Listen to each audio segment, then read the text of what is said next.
I thought the hardest moment of my life would be watching my husband's casket lowered into the ground. I was wrong. Just as the funeral director reached for the lid, a gray-haired attorney in a black suit stepped into the chapel carrying an old leather briefcase no one in my family had ever seen.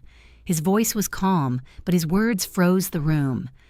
Daniel Gibson instructed me to appear only after his coffin was sealed. I glanced at my 3 stepchildren, and for the first time that day, grief disappeared from their faces.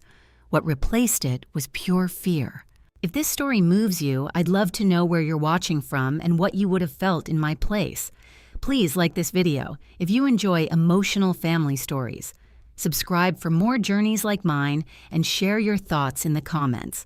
Sometimes, a stranger carrying an old briefcase can reveal the truth that an entire family has spent years trying to hide. The funeral ended in complete silence, but it wasn't the peaceful kind that usually follows a final goodbye. It was the kind that settled over a room when everyone sensed something unexpected was about to happen. I stood beside Daniel's casket for a few moments after the last guest had begun filing toward the church doors. My fingers rested lightly on the polished mahogany, tracing its smooth edge as if I could somehow feel his hand beneath it, one last time. 42 years. That was how long Daniel Gibson had been my husband. 42 years of ordinary mornings, shared cups of coffee, arguments over paint colors, Sunday church services, road trips across Colorado, birthdays, Christmas dinners, sleepless nights, and quiet moments that seemed insignificant until they became memories. I had always believed I knew everything about the man I married. Standing there beside his coffin, I was beginning to realize I had been wrong. "I'm so sorry for your loss, Mrs. Gibson." Attorney Michael Bennett approached quietly, his expression carrying genuine sympathy rather than the practiced politeness I had seen on so many faces throughout the day. "Daniel spoke about you often." I forced a small smile. "He did. He said you were the only person who ever loved him for the man he was instead of what he could provide." His words caught me off guard. Daniel had rarely spoken in grand declarations. He wasn't the type to write love poems or surprise me with extravagant gifts. Instead, he showed his love by warming up my car before work on snowy mornings, by making pancakes every Saturday, by remembering exactly how much cinnamon I liked in my oatmeal, by squeezing my hand whenever life became difficult. That was Daniel, quiet, dependable, steady. The attorney looked toward the church entrance. "They're waiting." I followed his gaze. Nathan, Rachel, Ethan, Daniel's 3 children from his first marriage. They were standing together near the front steps, not comforting one another, not grieving, talking, whispering, watching the leather briefcase in Michael Bennett's hand more than their father's coffin. Something about that realization hurt more than I expected. Nathan Gibson, the oldest at 45, had inherited Daniel's broad shoulders and commanding voice. He had built a successful career as a corporate sales executive in Denver, but success had also hardened him. Every conversation somehow became a negotiation. Rachel, 42, worked as a real estate agent. She had always measured people by what they owned instead of who they were. Even during family dinners, conversations somehow drifted toward property values and investment opportunities. Ethan, the youngest, at 39, possessed Daniel's easy smile, but none of his discipline. Business ventures came and went every few years, usually ending with someone else paying the bills, including Daniel, more times than I ever realized. I watched the 3 of them speaking urgently among themselves. Nathan folded his arms. Rachel kept pointing toward the attorney. Ethan glanced repeatedly at the briefcase. Michael noticed it too. "They've been asking me questions since I arrived." "What kind of questions?" "When will the will be read? Who inherits the house? How much did Daniel leave?" He sighed softly. "None of them asked how you're holding up." The words stung because they were true. Not one of Daniel's children had hugged me that morning. Not one had asked if I'd eaten. Not one had offered to drive me home. Instead, they kept asking funeral staff when the estate process would begin. I didn't want to believe grief could make people act that way. But deep down, I knew grief wasn't the reason. It never had been. Our relationship had always been polite on the surface and strained underneath. They had tolerated me, never accepted me. When Daniel and I married, Nathan was only 3 years old. Rachel hadn't even been born yet. After Daniel's first wife died unexpectedly, he spent years raising the children alone before we met. I never tried to replace their mother. I packed lunches, helped with homework, attended school plays, stayed awake through fevers, celebrated graduations, cried when each one moved out. I loved them because Daniel loved them, but somehow, I always remained Dad's wife. Never simply family. As Michael and I stepped outside, Nathan walked directly toward us. His black tie had already been loosened. "Mr. Bennett." The attorney nodded politely. "Mr. Gibson." "When are we doing this?" Michael remained calm. "Doing what?" "The will," Rachel joined them. "We all know that's why you're here." Ethan added, "We might as well get it over with." I couldn't believe what I was hearing. Their father had been buried less than an hour ago. Michael looked each of them directly in the eyes before speaking. "I will not discuss Mr. Gibson's estate here." Nathan frowned. "Then where?" Michael carefully opened the outer pocket of the weathered leather briefcase. Instead of legal documents, he removed a single cream-colored envelope. Across the front, written in Daniel's unmistakable handwriting, were the words, "To my family," read immediately after my funeral. Every conversation stopped. Even the breeze seemed to disappear.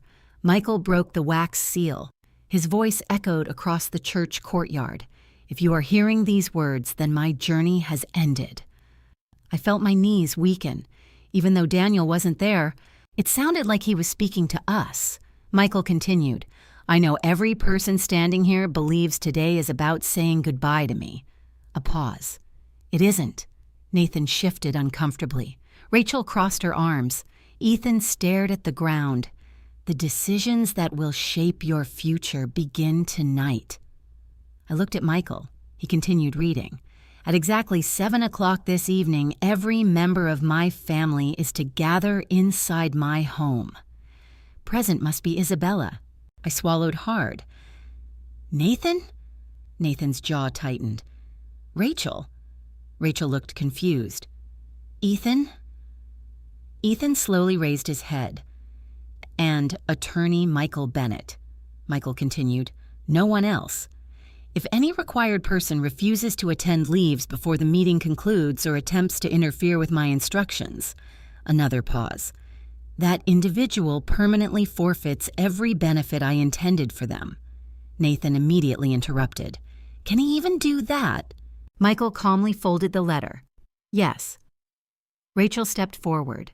"What exactly is inside that briefcase?" Michael closed it again with a soft click. "Everything Mr. Gibson wanted you to know." Ethan frowned. "So why not tell us now?" "Because your father specifically instructed me not to." Nathan's patience finally snapped. "This is ridiculous." He pointed directly at me. "I bet she already knows what's going on." Every pair of eyes turned toward me.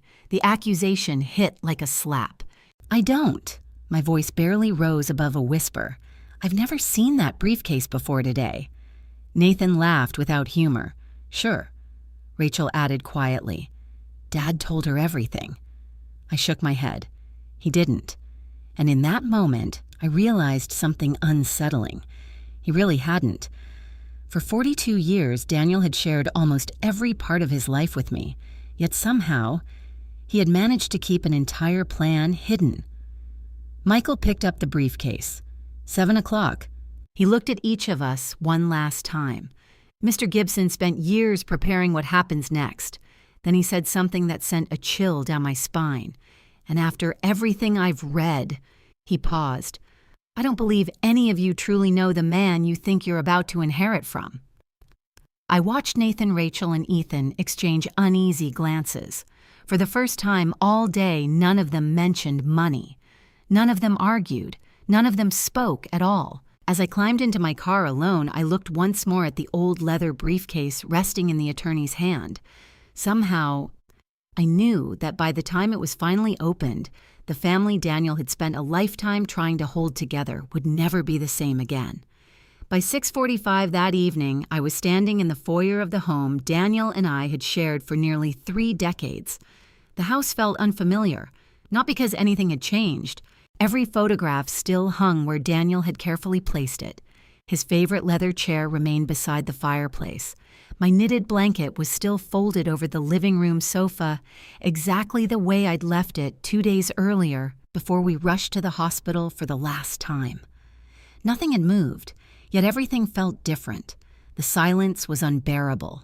For years, this house had echoed with Daniel's deep laugh, the sound of his boots across the hardwood floor, and his habit of humming old country songs while making coffee every morning. Now there was only the ticking of the grandfather clock in the hallway. Every second seemed louder than the one before. I straightened a picture frame on the mantel simply to keep my hands busy. It showed Daniel and me standing in front of Rocky Mountain National Park during our 40th wedding anniversary trip. His arm was around my shoulders, and he wore the same gentle smile that had convinced me all those years ago that I had finally found a man who would never make me doubt my worth. "You always worry too much, Bella," he used to tease whenever life overwhelmed me. Bella. He was the only person who still called me that. The doorbell rang. Exactly 6:50. Nathan walked in without waiting to be invited. He removed his suit jacket and draped it over one shoulder as though he were arriving for a business meeting rather than gathering to honor his father's final wishes. Rachel entered a few steps behind him, carrying her phone in one hand and a leather notebook in the other. Ethan arrived last. Unlike his brother and sister, he looked exhausted. His eyes were red, though I couldn't tell whether from crying or from lack of sleep. None of them greeted me. Nathan glanced around the living room. "So," he folded his arms, "where's the lawyer?" "He's not here yet," I answered quietly. Rachel checked the expensive watch on her wrist. "I hope this doesn't take all night." I stared at her in disbelief. "Your father has been gone for less than 12 hours, I wanted to say. Instead, I remained silent. The front door opened precisely at 7 o'clock. Attorney Michael Bennett stepped inside carrying the old leather briefcase. He wore the same black suit from the funeral, though he somehow looked even more composed than he had earlier that afternoon. "Good evening." No one answered. He walked directly to the large oak dining table Daniel had built himself nearly 20 years earlier. I remembered sanding that table beside him in our garage. We had laughed because neither of us knew much about woodworking back then.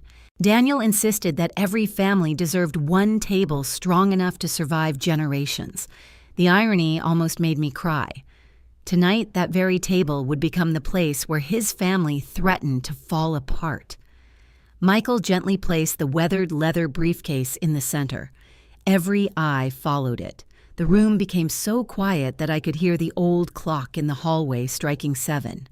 Michael remained standing. "Before I open this briefcase, I need each of you to understand something." Nathan sighed impatiently. "We've heard enough speeches." The attorney ignored the interruption. "Your father anticipated every reaction in this room." Rachel frowned.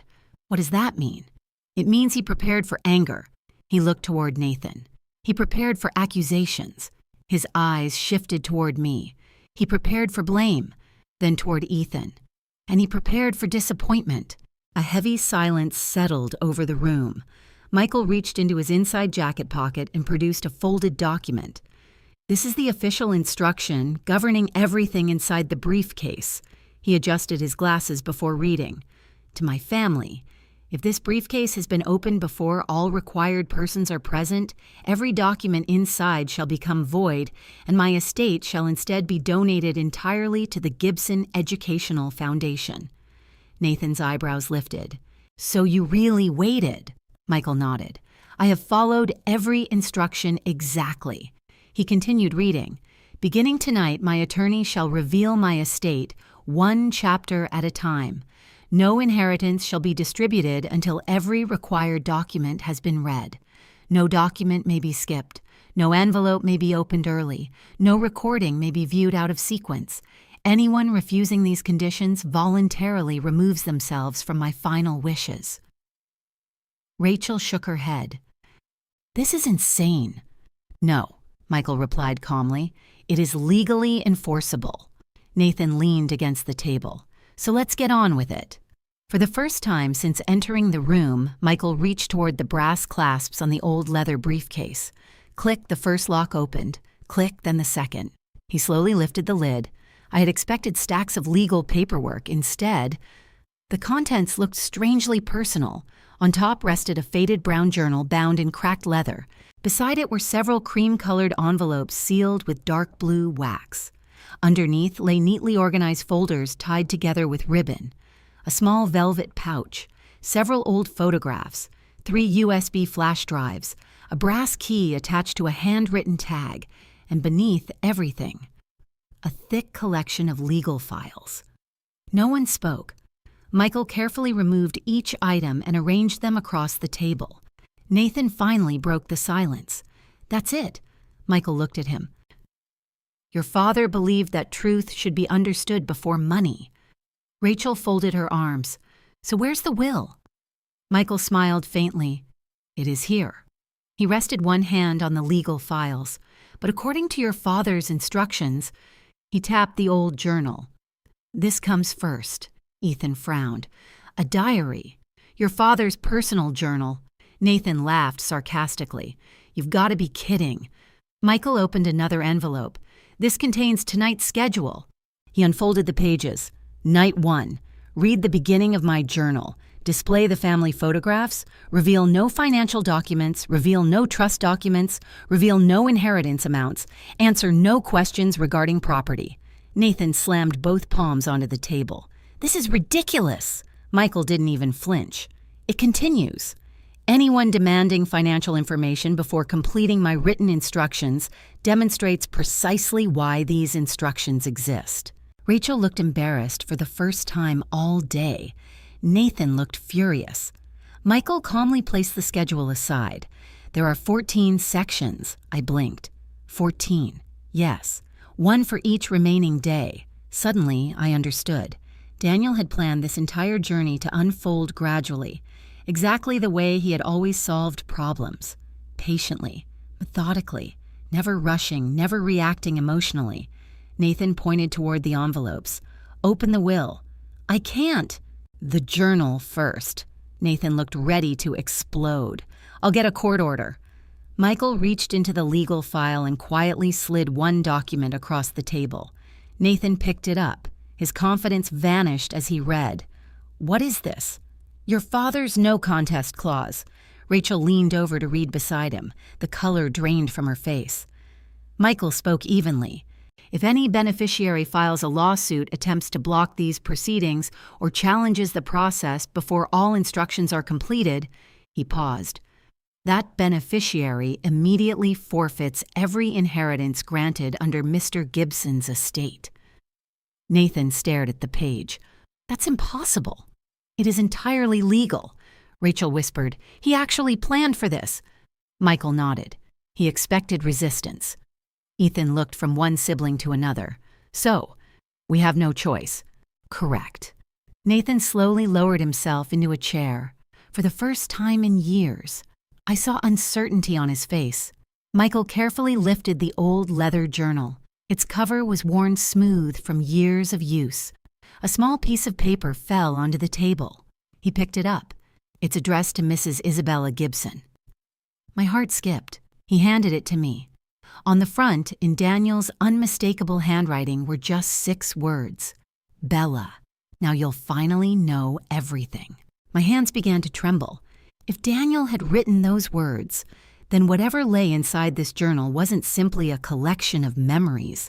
It was a confession.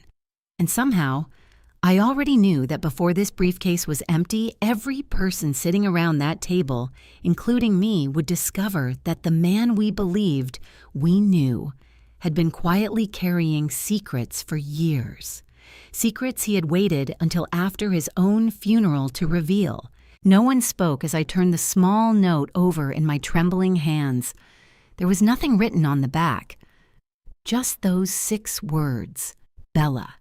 Now you'll finally know everything. For 42 years, Daniel had rarely surprised me. He was predictable in the most comforting way. Every anniversary he bought yellow roses because they were the flowers I carried at our wedding. Every Thanksgiving, he insisted on making mashed potatoes himself because he claimed mine were too healthy. Every Christmas Eve, he fell asleep in the recliner halfway through our favorite movie. He wasn't a man who enjoyed secrets. At least that was what I had always believed. Attorney Michael Bennett gently slid the journal toward himself. As instructed by Mr. Gibson, I will read the first section exactly as written.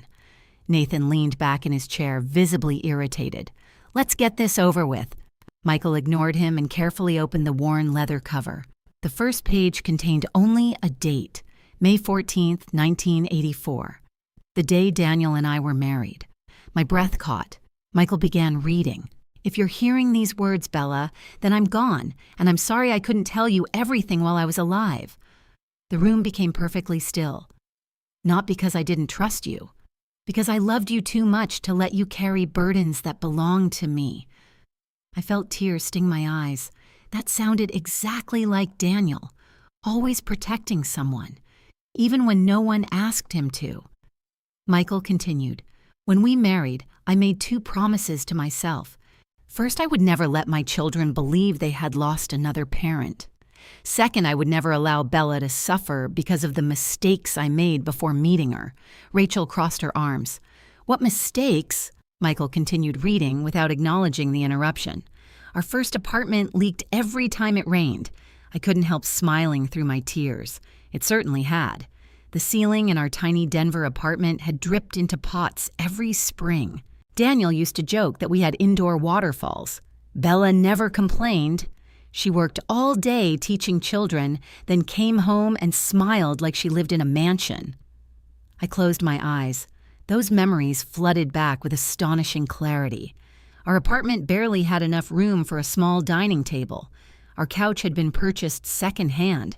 The refrigerator rattled so loudly every night that we named it Old George. Yet somehow, those had been some of the happiest years of my life. Michael turned the page. Nathan was only 3. Rachel hadn't been born. Every dollar mattered. Bella believed we were struggling because I was trying to rebuild my construction business. He paused. That wasn't the whole truth. Nathan slowly straightened. What does he mean? Michael continued. Most months, over half my income disappeared before Bella ever saw my paycheck. I frowned. That couldn't be right. I had balanced our household budget. I knew exactly what came into our checking account. Didn't I? Bella often apologized because she thought teachers simply didn't earn enough money. She never realized I was quietly sending thousands of dollars elsewhere. Rachel exchanged a confused look with Ethan. Michael reached into the briefcase. As instructed, he removed a sealed plastic folder. Inside were dozens of faded bank records, transfer receipts, canceled checks, deposit slips, everything meticulously organized. Michael laid them across the table. These correspond to the journal. Nathan immediately picked one up. His eyebrows narrowed. This account, Rachel leaned closer. It's Mom's medical account. My heart stopped. Daniel's first wife, Susan. She had died from breast cancer when Rachel was only 6 years old. Michael nodded. Mr. Gibson continued paying the outstanding hospital bills for years after her death. Nathan looked surprised. I didn't know that. Michael calmly answered, Neither did your father want you to. Another receipt, another payment, then another. For nearly 7 years, thousands upon thousands of dollars. I stared at the documents.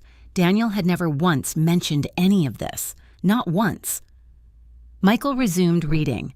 I wanted my children to remember their mother with dignity. I never wanted them to know how close we came to losing everything after the hospital bills arrived. Nathan slowly lowered the papers. I thought... His voice cracked. I thought insurance covered everything. Michael looked directly at him. It did not. No one spoke. The attorney turned another page. Bella asked me many times why I refused to buy a newer truck. A sad smile spread across my face. I certainly had. Daniel had driven that rust-colored pickup until it practically fell apart. He always laughed and said, If it still starts, it still works. Michael continued. The truth was simple. Every dollar saved helped keep my children secure. Another folder appeared. repair invoices, loan payments, college tuition deposits, medical expenses. Nathan looked at one receipt after another. Rachel covered her mouth. Ethan quietly whispered, "Oh my God." Michael organized the paperwork into 3 separate piles, one in front of Nathan, one before Rachel, one before Ethan. Mr. Gibson requested each of you review only your own file. Nathan opened his first document. His expression changed instantly. "This?" He swallowed. "This was my freshman tuition." Michael nodded. "Paid in full." Nathan flipped to another page. "My apartment deposit." Another page. "My student loans." His voice became almost inaudible. "I thought Grandpa paid these." He did not. Rachel slowly opened her own stack. Her eyes widened. "My first real estate licensing course." Another receipt. "The down payment on my condo." Another. "My divorce attorney." She looked completely stunned. "I thought—" Her voice trailed away. Ethan opened his pile more hesitantly. Within seconds, he pushed back his chair. "No." He looked toward the attorney. "This can't be right." Michael remained calm. "It is." Ethan held up a bank statement. "My restaurant." Another. "My second business." Another. "The landscaping company." Each one showed Daniel quietly paying debts Ethan had never fully repaid. I watched all 3 siblings sitting silently around the table. For the first time since I had known them, none of them looked angry. They looked confused, ashamed. Michael gently turned another page in the journal. "If my children are reading this, you're probably surprised.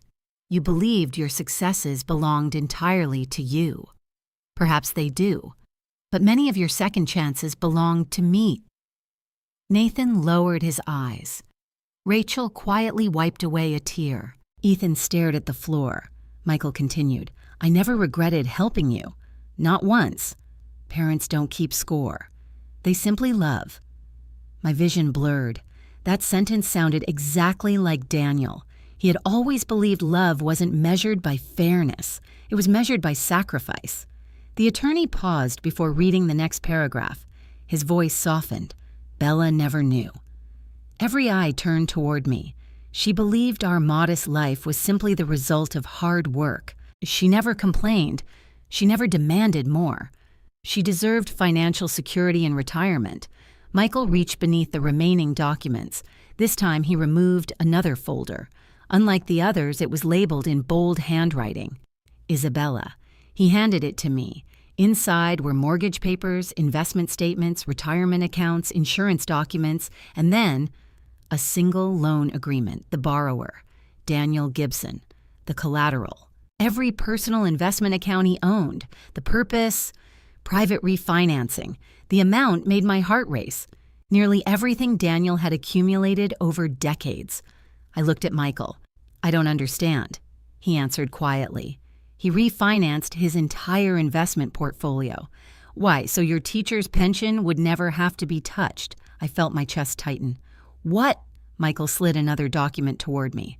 "Mr. Gibson specifically instructed his financial advisor that your retirement savings were never to be used, regardless of what happened to him." I stared at the signature. Daniel's. He had protected my future, not because I asked, not because he had to, simply because he loved me. Tears rolled freely down my cheeks. Across the table, Nathan slowly looked at me for the first time that evening, not with suspicion, not with resentment, but with genuine uncertainty, almost guilt. The room remained silent until Michael gently closed the journal. "That concludes tonight's reading." Nathan looked up. "That's all." Michael nodded. "Your father believed understanding sacrifice comes before understanding inheritance." He carefully gathered the documents. "There is much more to come."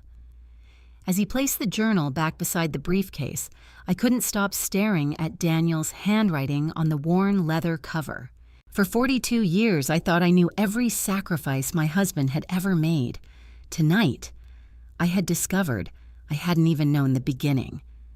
And somehow, deep inside, I sensed the next pages would reveal truths far more painful than any of us were prepared to hear. No one rushed to leave after Michael closed the journal.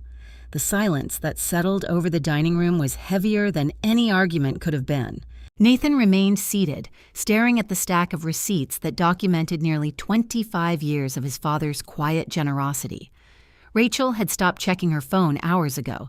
Ethan hadn't spoken since discovering that Daniel had secretly rescued 3 of his failed businesses. I sat there clutching the folder labeled Isabella, unable to stop thinking about the loan agreement. My husband had risked nearly everything he owned, and I had never known. Michael carefully returned the financial records to the briefcase before reaching for another sealed envelope.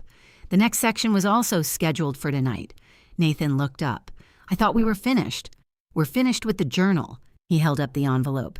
But Mr. Gibson wanted one financial clarification before we adjourn. No one objected. Michael broke the blue wax seal. Inside was a single typed page. He adjusted his glasses. If my family has reached this point without walking away, then perhaps you're finally ready to understand why I kept so many things to myself. His voice echoed softly through the room. Money has never destroyed families. He paused. The belief that money is owed has. Rachel lowered her eyes. Nathan looked away. Ethan rubbed his forehead. Michael continued. My children may someday wonder why Bella and I lived so simply despite my successful business. I wondered the same thing more times than I could count. We never bought the lake house Daniel once admired. We never traded our modest SUV for a luxury car. Every time I suggested taking a longer vacation, Daniel smiled and said, maybe next year. I had assumed he simply preferred a quiet life. Now I wasn't so sure. Michael unfolded another document. This is a timeline prepared by Mr. Gibson. He laid it across the table.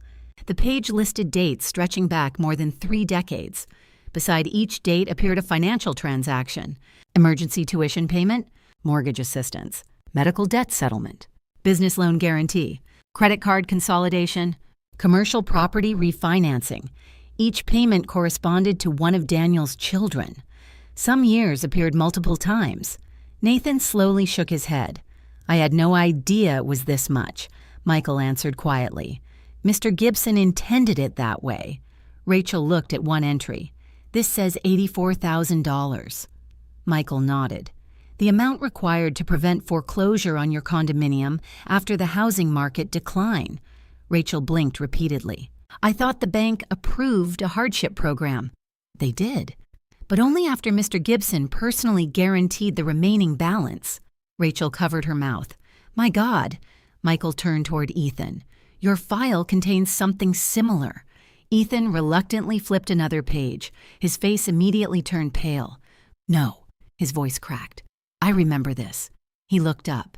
I told Dad the restaurant failed because of the pandemic. Michael said nothing. Ethan swallowed hard. It had already been failing. His shoulders slumped. I lied. No one interrupted him. I invested money in another project. It collapsed. I didn't tell anyone. He stared at the paperwork. Dad paid everyone before they sued me. He buried his face in his hands. I never even thanked him. A painful silence followed. For the first time that evening, I saw not 3 adults arguing over inheritance. I saw 3 frightened children realizing how much their father had protected them. Michael opened the journal again.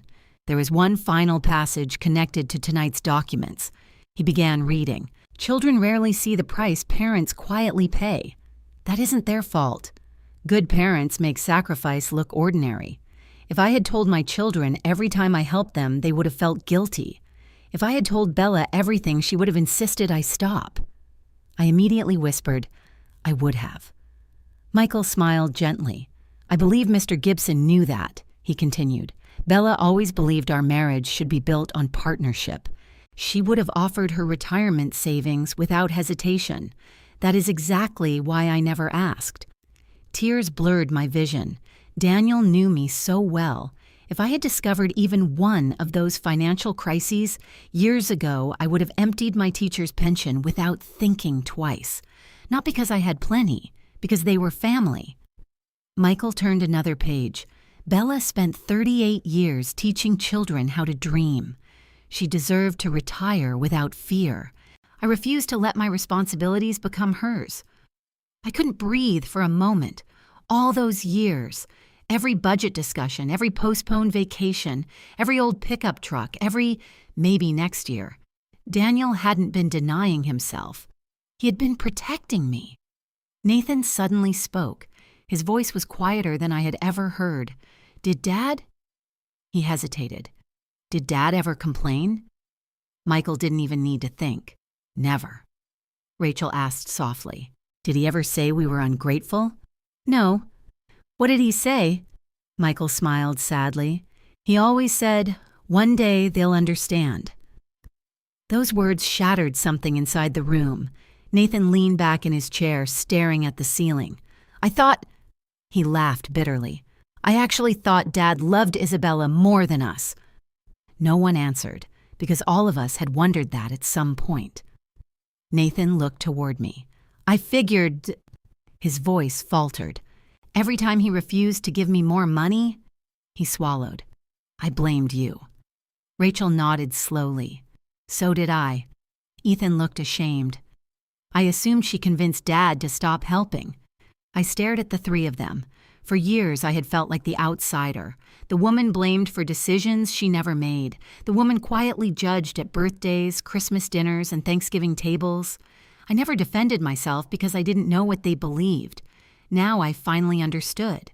Daniel had carried that burden alone. He allowed his children to misunderstand him. He even allowed them to misunderstand me, all to preserve their pride. Michael quietly closed the journal. There is one final item before tonight concludes. He reached beneath the remaining folders. This time he removed a small velvet pouch. He untied the string. Inside lay a simple gold wedding band. Everyone looked confused. It isn't Mr. Gibson's ring. Michael nodded. No, it belonged to Mrs. Gibson. I frowned. My ring. He handed it to me. It was the inexpensive gold band Daniel had placed on my finger 42 years earlier. I had stopped wearing it months ago after arthritis made my knuckles swell. I thought it had been misplaced. Attached to the ring was another folded note in Daniel's handwriting. Bella, if you're holding this, then everything happened exactly as I hoped.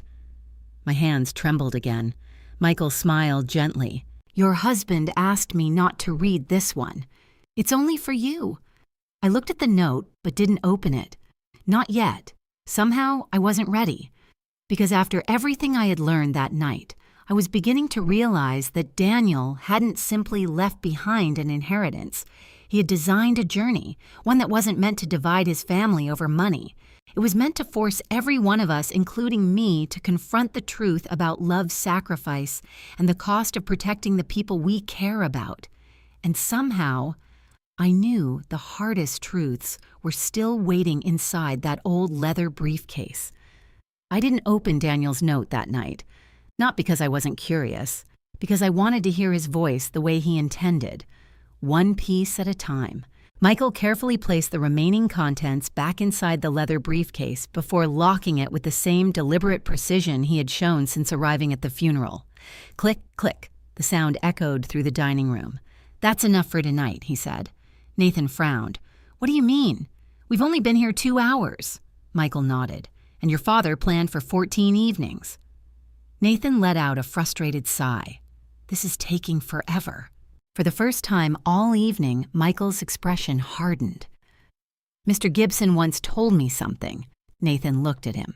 People who spend years creating problems shouldn't expect to solve them in a single night. No one argued, because deep down, we all knew Daniel would have said exactly that. The next evening arrived with an uncomfortable sense of anticipation. None of us spoke much before Michael arrived. Nathan was the first to enter the house. Unlike the previous night, he carried no briefcase, no laptop, no phone pressed against his ear. He simply walked into the kitchen and quietly poured himself a glass of water. Rachel followed a few minutes later. Instead of expensive designer clothes, she wore jeans and a simple sweater. She looked exhausted. Ethan arrived last again. He surprised me by carrying 2 grocery bags. I wasn't sure anyone had eaten. Without another word, he placed sandwiches, fruit bottled water, and coffee on the kitchen counter. It was such a small gesture. Yet somehow, It felt like the first genuine act of kindness I'd seen from him in years. Daniel would have noticed. The thought made my chest ache. At exactly 7 o'clock, the doorbell rang. Michael entered carrying the leather briefcase. "I see everyone is here." Nathan nodded. "We're following Dad's rules." Michael looked at each of us before setting the briefcase on the dining table. Mr. Gibson expected tonight to be difficult. Nathan gave a bitter smile. When wasn't he right? Michael unlocked the briefcase. Instead of reaching for the journal, he removed one of the USB flash drives. Nathan immediately noticed. "A video." Michael nodded. "The first recording." He connected the drive to Daniel's old television in the living room. The screen flickered. Static appeared for a few seconds. Then, Daniel. He was sitting in his workshop. The familiar wooden shelves behind him were filled with tools, paint cans, and the birdhouses he loved building after retirement. He wore the same blue flannel shirt I had bought him for Christmas 3 years earlier. For a split second, when it felt as though he were alive, he smiled, not at the camera, at us. "Well," he chuckled softly. "If you're watching this, Michael actually followed my instructions." A few nervous smiles appeared around the room. Even Nathan couldn't hide one. Daniel continued. "I know exactly what happened yesterday." Nathan frowned. "What?" Daniel laughed quietly. "No, I wasn't spying on you. But I know my family."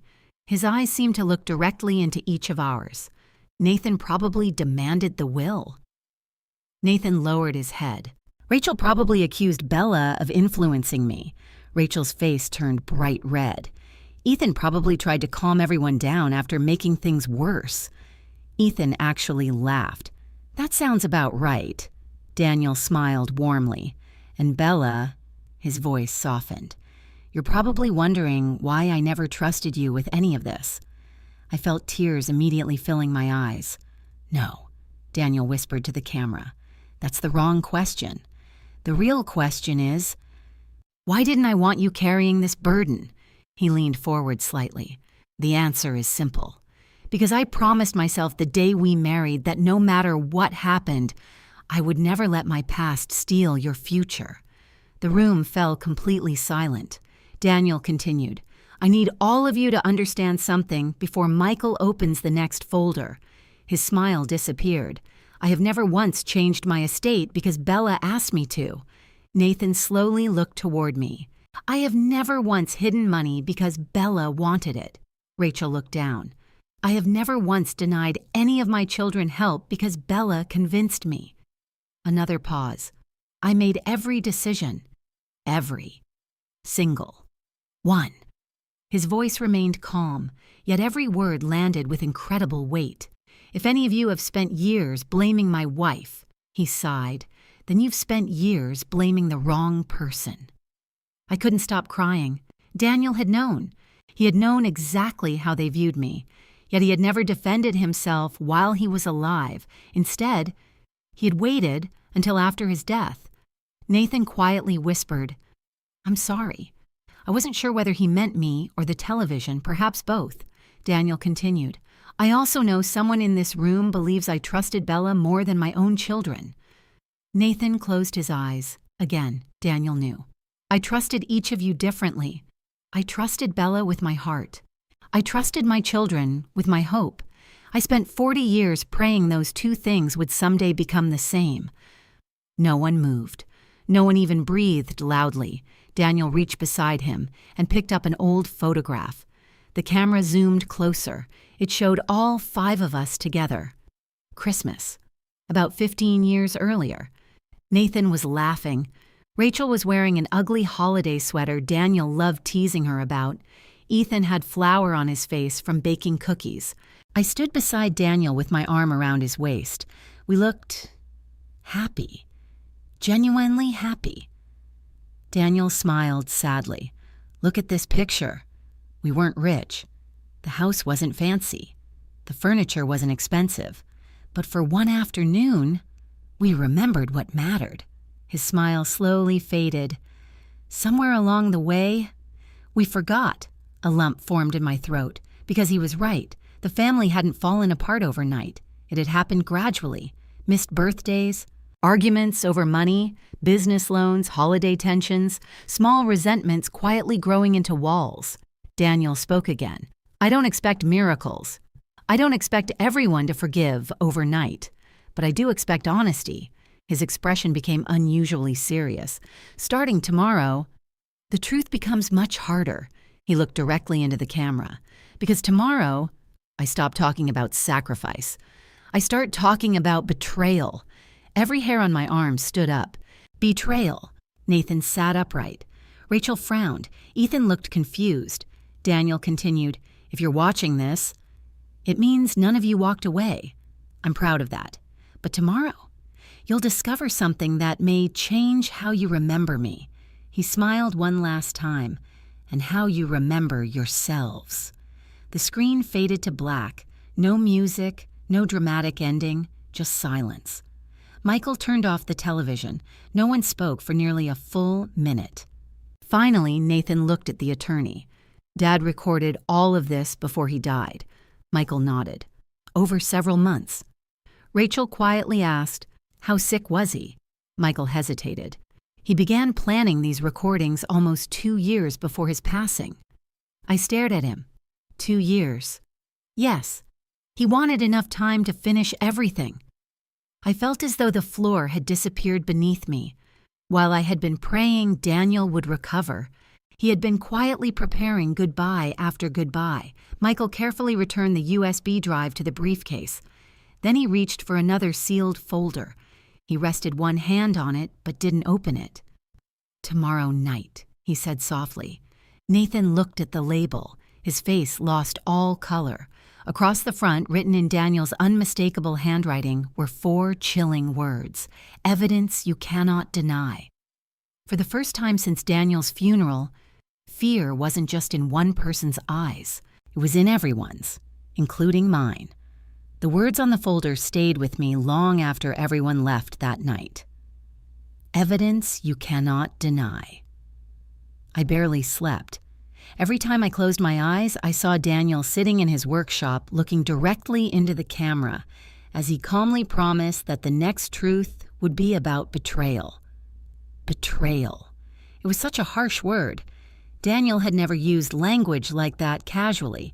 If he chose it, he had a reason. The following evening, I found myself standing in the kitchen nearly an hour before everyone was due to arrive. I made coffee out of habit, only to realize I had brewed far too much. Daniel would have laughed. You still make enough coffee for an army Bella. I smiled despite myself. Then the smile disappeared. He wasn't coming home. He never would again. At exactly 7 o'clock, Michael Bennett entered with the familiar leather briefcase tucked beneath his arm. Nathan, Rachel, and Ethan were already seated around the dining table. No one complained anymore. No one demanded the will. It was as though Daniel's voice had quietly restored the discipline he had spent a lifetime trying to teach. Michael placed the briefcase in the center of the table. I've been instructed to remind you of one thing before we continue. He unfolded a handwritten note. Truth without proof creates arguments. He looked up. Truth with proof creates choices. Michael slowly unlocked the briefcase. This time, he immediately removed the folder marked, Evidence you cannot deny. No one spoke. He carefully untied the ribbon around it. Inside were several smaller envelopes, each numbered. 1, 2, 3, 4. Beneath them lay a thick investigative report. Nathan frowned. What's that? Michael rested one hand on the report. This was prepared by Richard Collins. The private investigator? Michael nodded. Yes. Rachel blinked. Dad hired a private investigator. He did.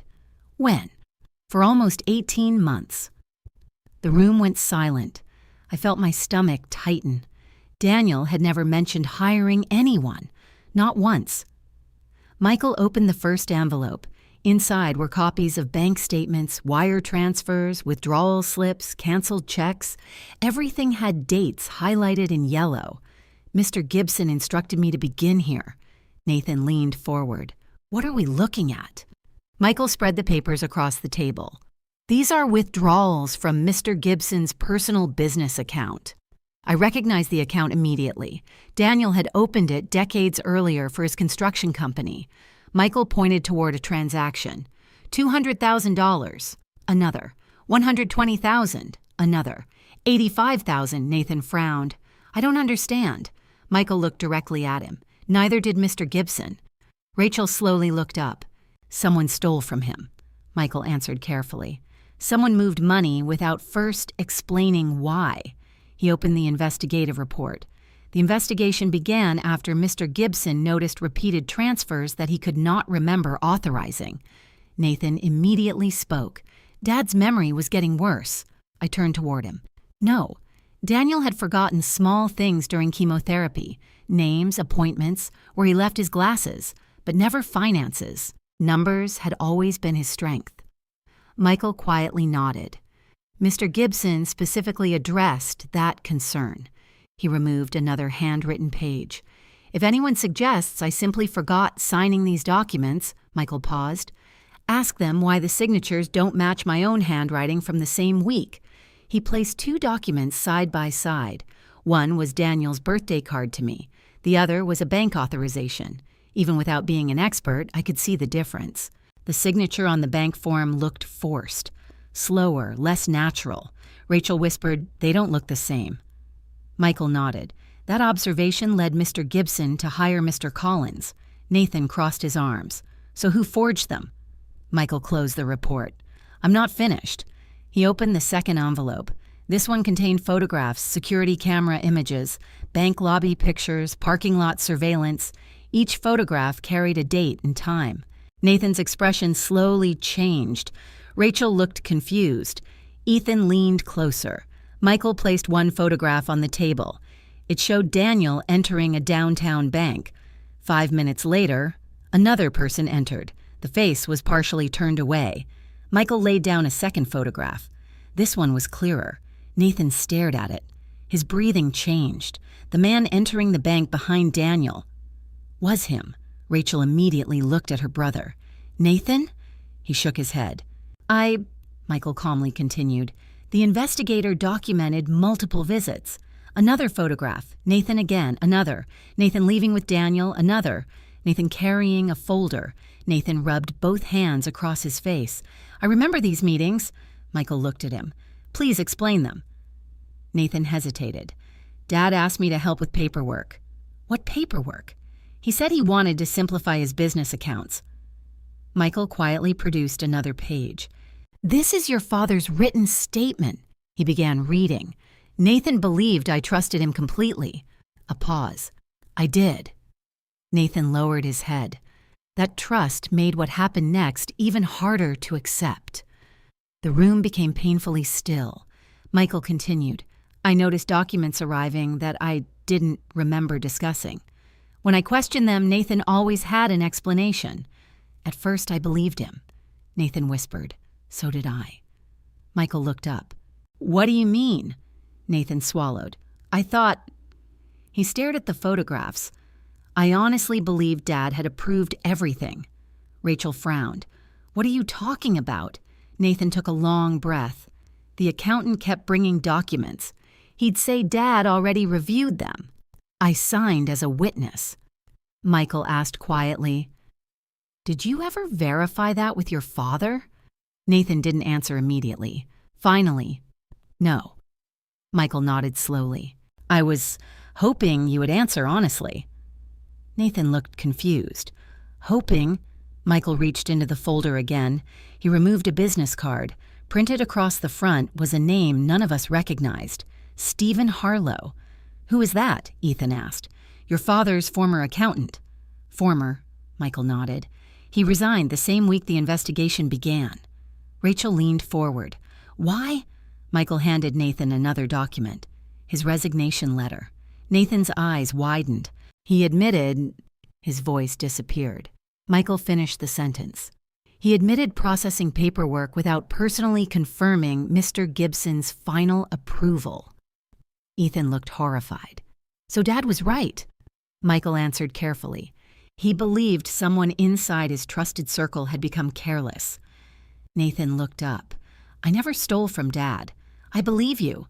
Nathan blinked. You do." Michael folded his hands. "Mr. Gibson never instructed me to accuse you of theft."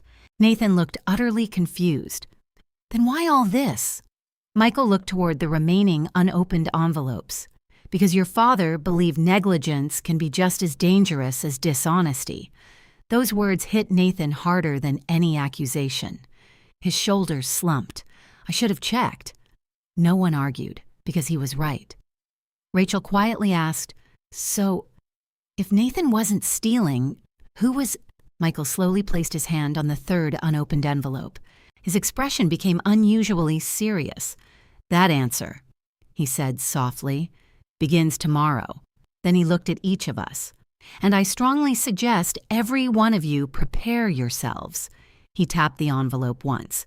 "Because the next evidence doesn't reveal a careless mistake. It reveals deliberate deception." I stared at the unopened envelope. For the first time since Daniel's funeral, I realized something terrifying. The greatest threat to our family might never have been greed. It might have been the person none of us had ever thought to question. And Daniel had uncovered it all before he died. The third envelope remained untouched on the dining table. No one asked Michael to open it early. Only a few days earlier, Nathan would have demanded answers. Rachel would have challenged every delay. Ethan would have tried to smooth things over with nervous jokes. Now, all three sat quietly. Daniel had somehow regained control of the family after his death. Michael looked around the room. "Before we continue, I need to remind everyone of another instruction from Mr. Gibson." He unfolded a small handwritten card. "Assume nothing until every piece of evidence has been presented." He looked directly at Nathan. "The easiest lie to believe is the one that confirms what we already suspect." Nathan nodded slowly. "I understand." Michael broke the seal on the third envelope. Inside were several printed emails, copies of text messages, and a small digital voice recorder. He placed them carefully on the table. "This section concerns communications." Rachel frowned. "Between who?" Michael answered carefully. "Primarily between Mr. Gibson's financial advisor, his accountant, and another individual." He picked up the first email. "The sender is Stephen Harlow."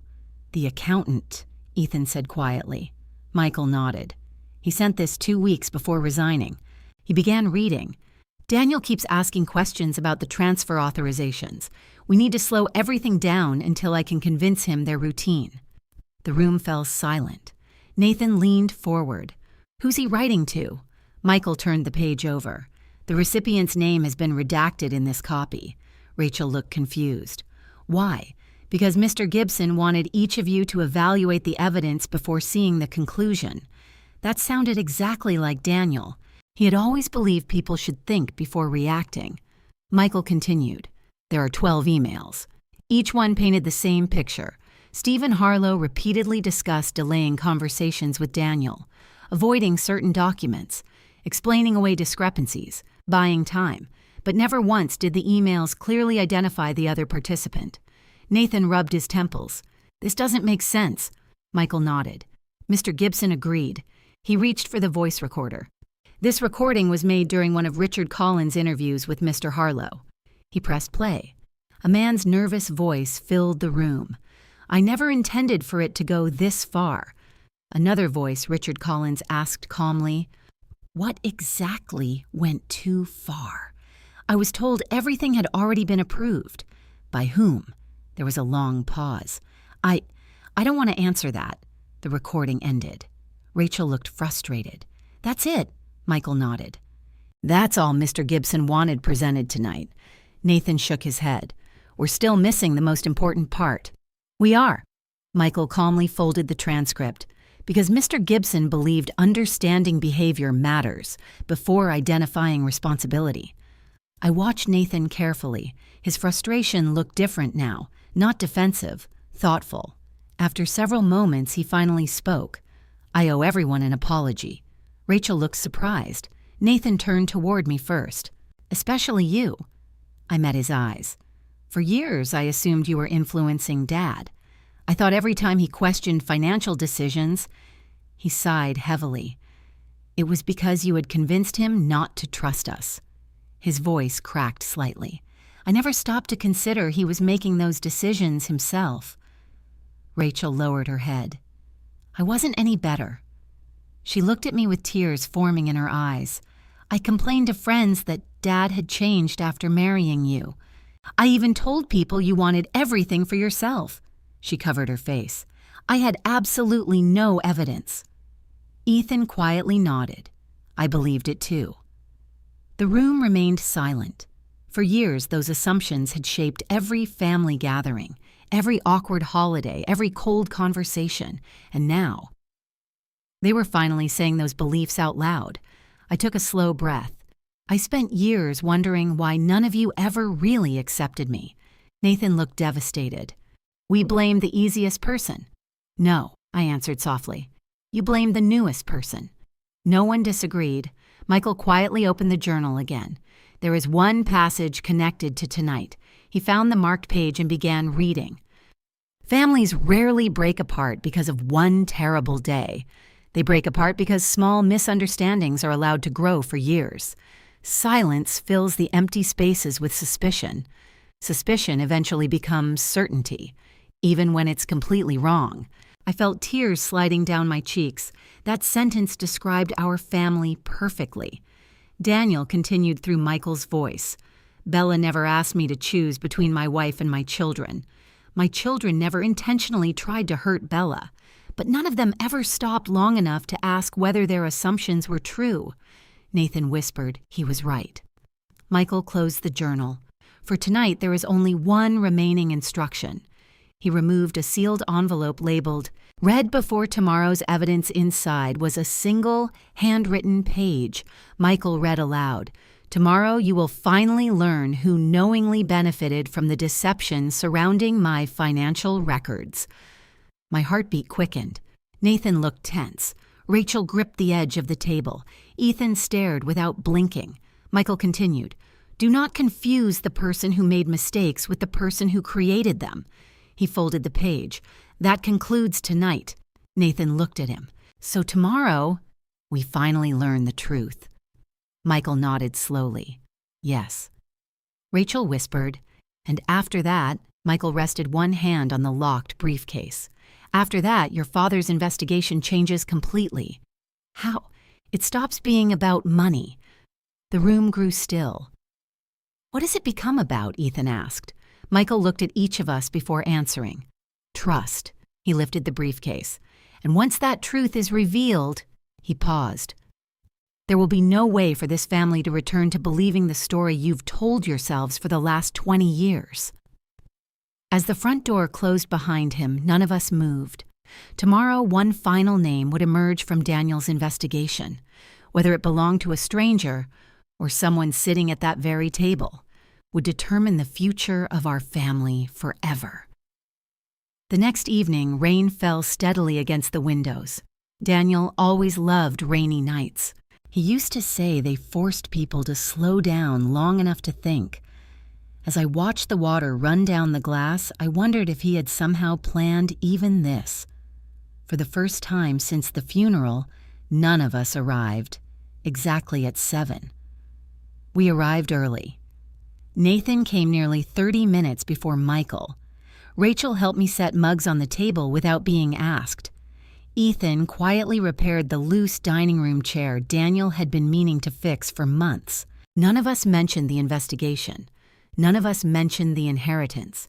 It felt strange, almost peaceful. Yet beneath that calm lay the same unanswered question: who had knowingly benefited from the deception? At precisely 7 o'clock, Michael Bennett entered carrying the familiar leather briefcase. He noticed the coffee already poured. A faint smile crossed his face. "I think Mr. Gibson would have liked this." "So would I answered softly. He placed the briefcase on the table, but didn't open it immediately. Instead, he removed a sealed envelope from his coat pocket. This was left outside the briefcase intentionally. Nathan frowned. "Why?" "Because Mr. Gibson wanted everyone to hear this before the investigation continued." Michael unfolded the letter. "If you've reached this evening," he began, "then perhaps you've finally started listening instead of defending yourselves." No one looked away. Before I reveal who knowingly profited from deception, I need you to understand something much more important. Michael paused. Money can repair a roof. Money can pay hospital bills. Money can build businesses. But money has never repaired a broken character. Nathan lowered his eyes. Rachel quietly folded her hands together. Ethan stared at the table. Michael continued. The greatest inheritance I ever hoped to leave wasn't measured in dollars. It was measured in integrity. The word lingered in the room. Integrity. Daniel had used that word often, whenever one of the children cut corners, whenever someone exaggerated a story, whenever a contractor offered him a dishonest shortcut. His answer had always been the same. If you lose your integrity, you'll spend the rest of your life trying to buy it back. Michael reached into the briefcase. Instead of another investigative file, he removed an old photo album. Its navy blue cover was faded with age. I recognized it immediately. Our first family album. The one we had started shortly after Rachel was born. Michael opened the first page. There was Nathan grinning with 2 missing front teeth while proudly holding a fishing pole nearly twice his height. The next photograph showed Rachel sitting on Daniel's shoulders during a 4th of July parade. Another showed Ethan asleep across Daniel's chest while Daniel sat in an old rocking chair. I smiled through tears. Daniel looked exhausted in every picture, but happy, always happy. Michael turned another page. Now I appeared in the photographs, helping Nathan build a school project, braiding Rachel's hair before a dance recital, teaching Ethan how to bake chocolate chip cookies after he insisted boys should learn to cook too. For several minutes, no one spoke. The album reminded us of something we had forgotten. Once, we had actually been a family. Michael looked toward Nathan. Do you remember this day? He pointed to a picture of Daniel teaching Nathan how to drive. Nathan laughed softly. I nearly drove into the mailbox. What did your father tell you afterward? Nathan smiled despite himself. He said, his voice slowed, a mistake isn't failure if you learn before repeating it. Michael nodded. Then he turned to Rachel. And this? It was a picture of Rachel crying beside a broken bicycle. Rachel wiped away a tear. I thought Dad was going to be angry. What did he do? He stayed in the garage until midnight fixing it. She smiled sadly, and afterward, he made me promise I'd always tell him the truth.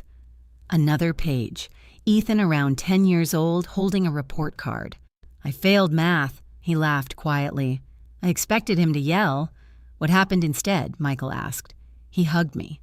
Ethan looked down. He said grades could improve, but honesty mattered forever. The room became silent again. Michael gently closed the album. Mr. Gibson wanted you to remember those lessons before hearing the next part. He picked up the journal. If my children are remembering these stories, he read, then perhaps they're beginning to understand why I made the decisions I did. Character is built long before wealth arrives. Unfortunately, Michael paused. Wealth has a way of exposing whether character was truly built at all. Nathan inhaled slowly. Rachel's shoulders stiffened. Ethan looked toward me. Daniel continued, I never wanted my children competing for my money. I wanted them competing to become decent people. Somewhere along the journey, money became easier to chase than integrity. I remembered dozens of conversations with Daniel over the years. He rarely criticized the children. Instead, he'd quietly say things like, I hope they're happy, or I hope they're making good decisions. Never once had he spoken bitterly, not even when he was disappointed. Michael turned another page. People often believe blood guarantees loyalty. Life taught me otherwise. The room seemed to freeze. Blood creates relatives. Character creates family. Nathan slowly closed his eyes. Rachel began crying quietly. Ethan looked as though someone had struck him. Michael continued. Bella became my family because of the choices she made every single day. She loved my children even when they never fully accepted her. She stayed through financial hardship. She cared for me through illness without ever asking what she would receive in return. That isn't blood. That's character. I couldn't stop crying. For years, I had questioned whether I truly belonged. Daniel had never questioned it. Not once. Nathan finally looked at me. I don't think, he swallowed, I've ever thanked you. I gave a small shake of my head. You don't have to. I do. His voice broke. You drove me to college. You came to every graduation. You mailed birthday cards after I moved away. And I spent years treating you like an outsider. Rachel nodded through tears. You never missed my dance recitals. I don't even remember Mom doing that. She immediately covered her mouth. I'm sorry. I reached across the table and gently squeezed her hand. You don't have to apologize for loving your mother. She burst into tears.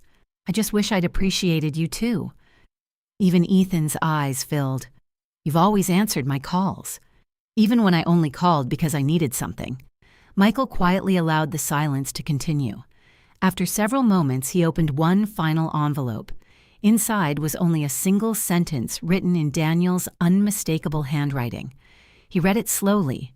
Tomorrow you will finally meet the person whose honesty reminded me that integrity still exists.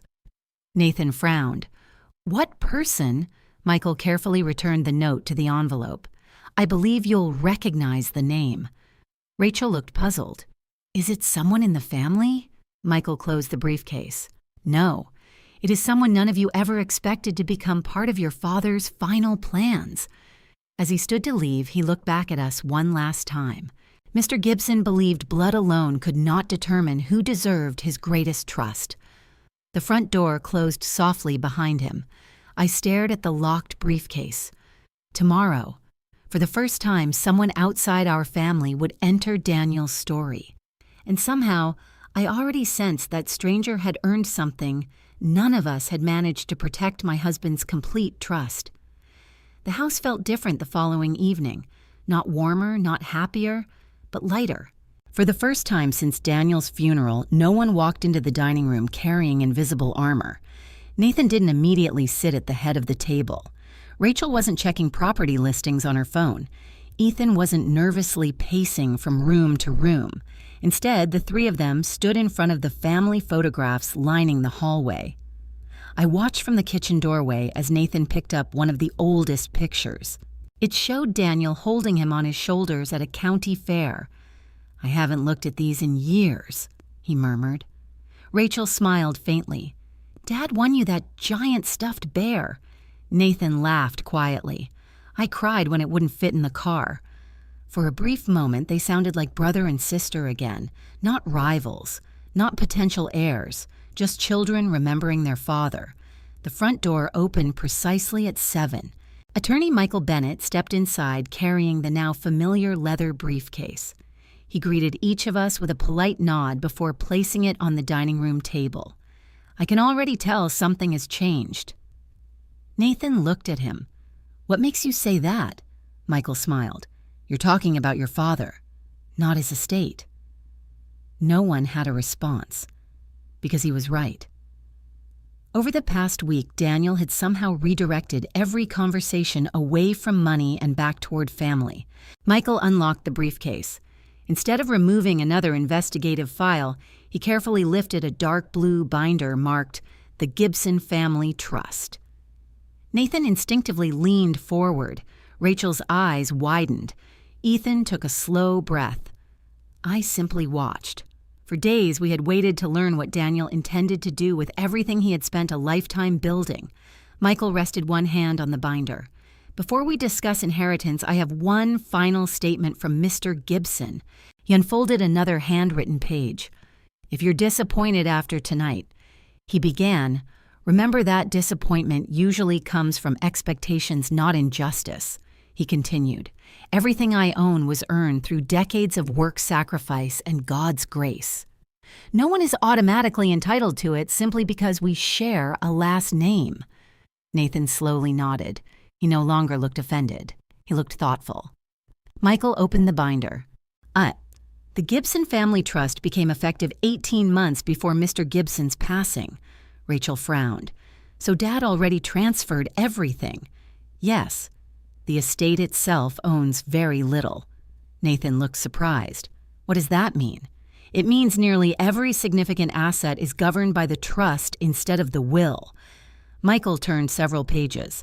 The trust includes the family home, Our investment portfolio, the construction company, rental properties, market investments, and several charitable accounts. The list seemed endless. Even I hadn't realized how carefully Daniel had organized everything. Michael continued, Mr. Gibson did not create this trust merely to distribute assets. He created it to protect them. From whom? Ethan asked. Michael answered honestly. From poor decisions. No one argued. He turned another page. The trust contains what is commonly known as a no-contest clause.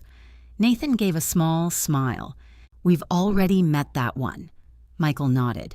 But there are additional conditions. He began reading.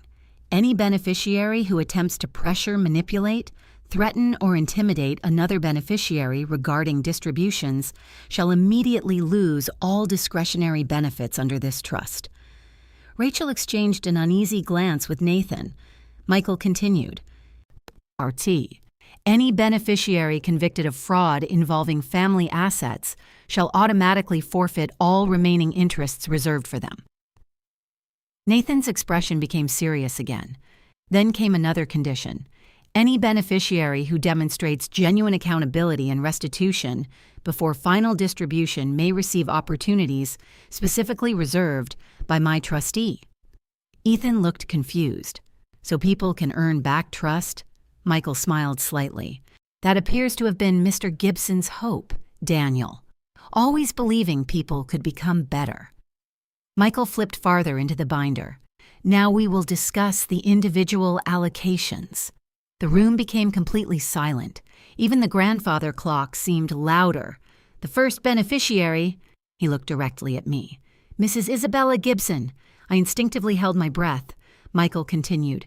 Mr. Gibson grants Isabella Gibson a lifetime right to reside in the family home. I closed my eyes. The house. The one place where every memory of Daniel still lived. No one could force me to leave. Tears filled my eyes. Michael continued. All maintenance taxes, insurance, and operating costs for the residents shall be paid by the trust. Rachel looked surprised. So she never has to sell? No, not under any circumstance. Another paragraph followed.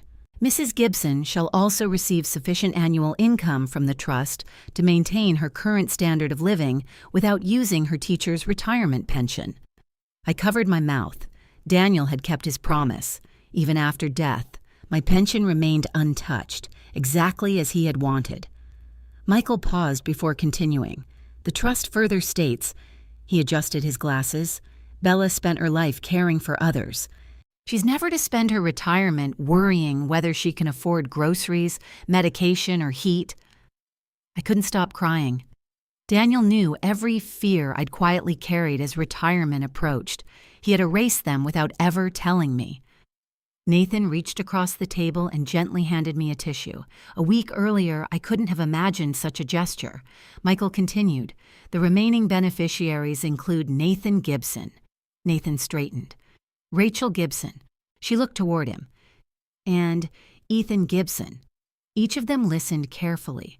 However, Michael emphasized the word, none of the three receives unrestricted distributions. Nathan frowned slightly. What does that mean? It means the trust does not hand over large sums of money immediately. Rachel looked confused. Then how does it work? Michael turned another page.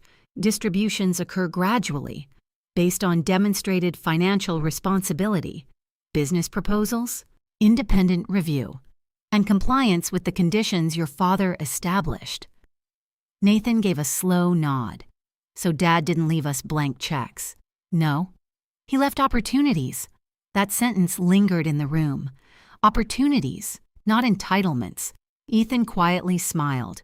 That sounds exactly like Dad, Michael agreed. He believed inherited wealth should support responsible lives, not replace responsibility. Nathan looked down at the binder. I used to think Dad didn't trust us. Michael met his eyes. I think he trusted your potential, but he refused to finance your worst decisions. No one could argue with that. Michael closed the binder halfway. There is one final beneficiary. The room froze. Nathan looked puzzled. Rachel slowly frowned. Ethan glanced toward me. The individual named here?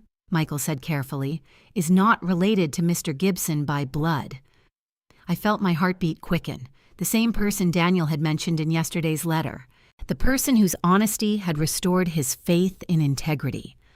Michael slowly turned to the final page. The beneficiary's name is... He stopped, closed the binder, and looked at each of us. According to Mr. Gibson's written instructions, he smiled gently.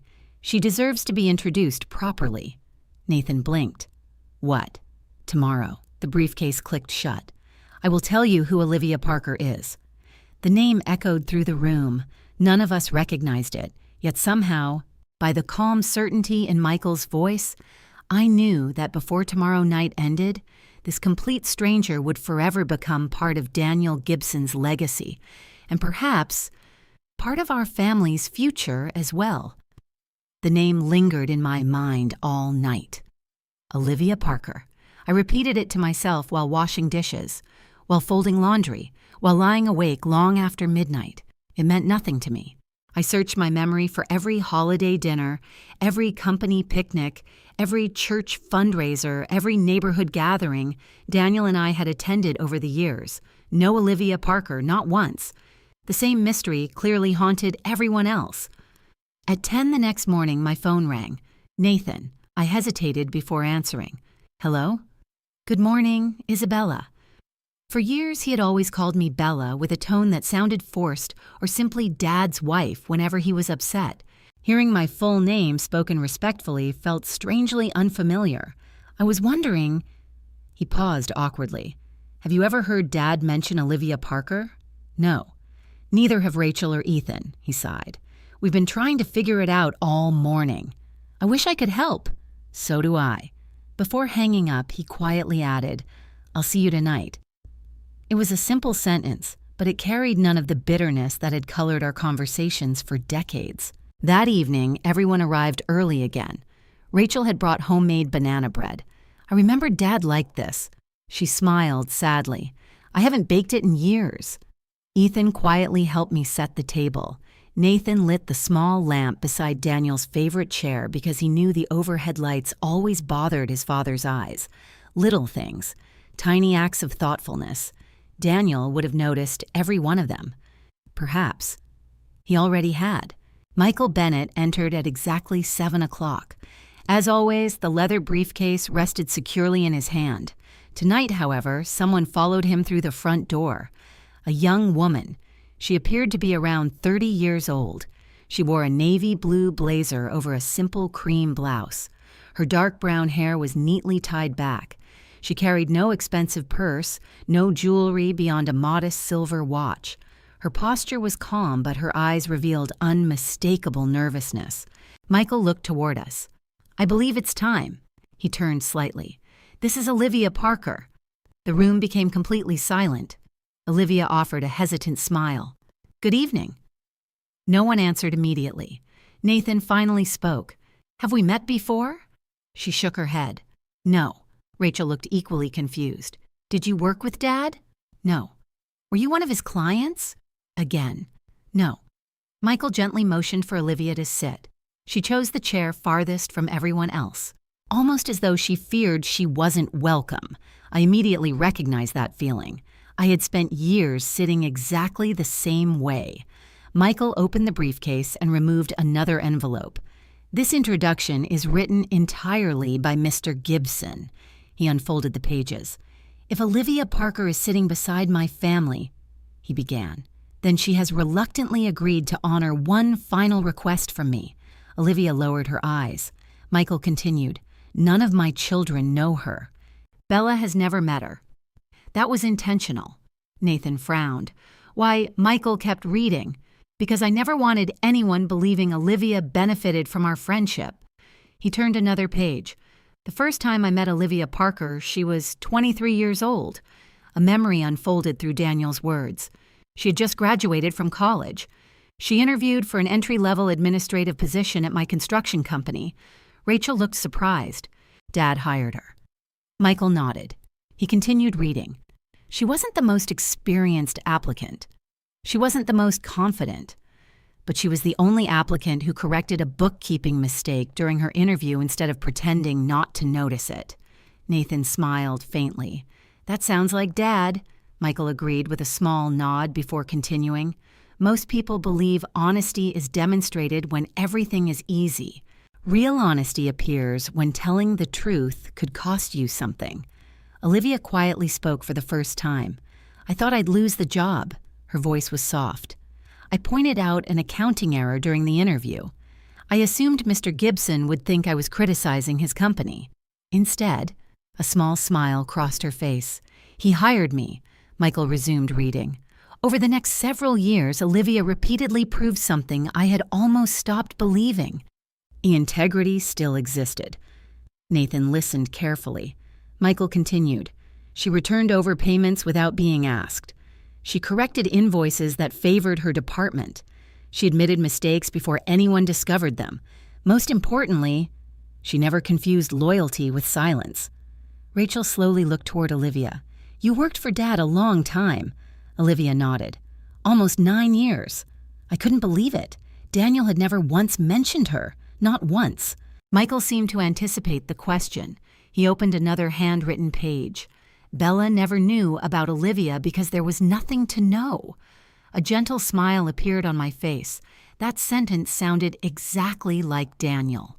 Direct, simple, without room for misunderstanding. Michael continued. "She wasn't my daughter. She wasn't my secret business partner. She wasn't my hidden beneficiary." Nathan quietly exhaled. Michael smiled slightly. "I believe Mr. Gibson expected your imagination to run wild."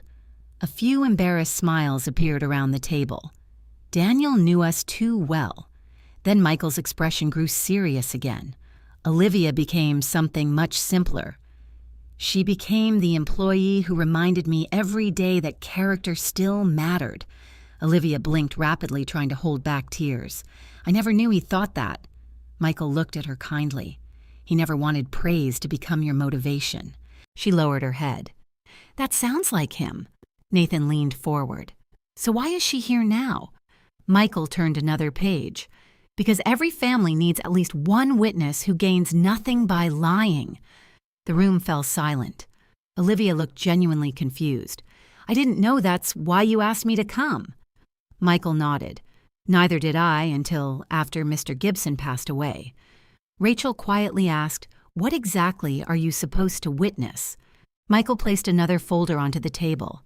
"The final stage of Mr. Gibson's instructions." Olivia's face paled slightly. "I told him I didn't want any money." Michael smiled. "I know. He wrote about that, too." He opened another letter. "If Olivia refuses anything I leave her, tell her she's refusing the wrong gift." Olivia looked puzzled. "I don't understand." "You will." Michael gently closed the letter. "But not tonight." Nathan laughed softly. "Dad really planned every sentence." "He certainly did," Michael replied. Then he looked toward all of us. "There is one final statement for this evening." He unfolded another page. "Tomorrow," he read, "Olivia will explain something she witnessed with her own eyes." Olivia's expression immediately changed. She looked nervous, almost frightened. Michael continued.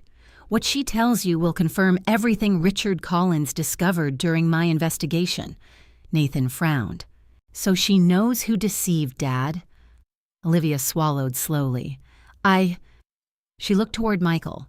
He gave a reassuring nod. "You only need to answer honestly." She took a deep breath. "I saw something at the office." Her hands trembled slightly. "I should have reported it sooner." The room fell silent again. Michael carefully returned the papers to the briefcase. "Tomorrow night." He looked at Olivia. "Your testimony begins." As everyone slowly stood to leave, I noticed Olivia lingering near Daniel's old workshop door. She gently touched the frame with her fingertips before quietly whispering something almost too soft to hear. "He believed in me." I felt tears filling my eyes once again. For years, I thought I had been the only person whose life Daniel quietly changed without asking for recognition. Tonight, I realized my husband had spent his entire life leaving people stronger than he found them. And tomorrow, One of those lives was finally going to reveal the truth that Daniel had carried to his grave. The next evening arrived with a tension unlike any of the nights before. No one spoke much while waiting for Michael. Nathan stared out the living room window.